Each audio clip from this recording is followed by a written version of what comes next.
खुरली है को नहीं जुगाड़ लाया है रेड़ी वाला पिट्ठे वाले का इहदे विच गोत पा दे भी दिए अल्लाह अल्लाह दा खैर आ जा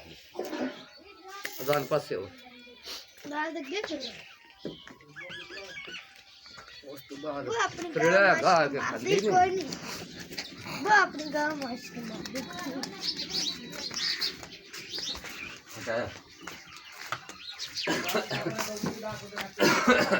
चक्कर बस माशाल्लाह अच्छा ना बस छोटी पूरी चाल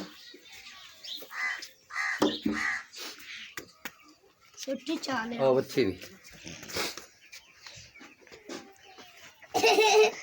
मतलब पाले कद्दी पी ओ वेदी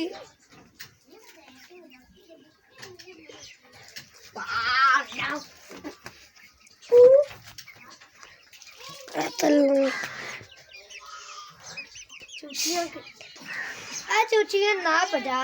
कीड़े पे चुगली है चूचियां घाह खा रही है ना चूचियां नु पापा सेम ते लाना है चार चूचियां रखियां ने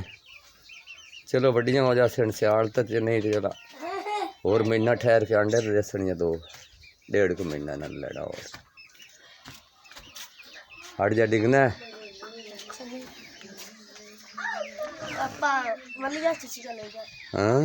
पापा वलिया चूची का ले जा सारे ले जाने सारे ले जाने सही है लाश अब कत ते काम तो बैठ छाल मारूंगा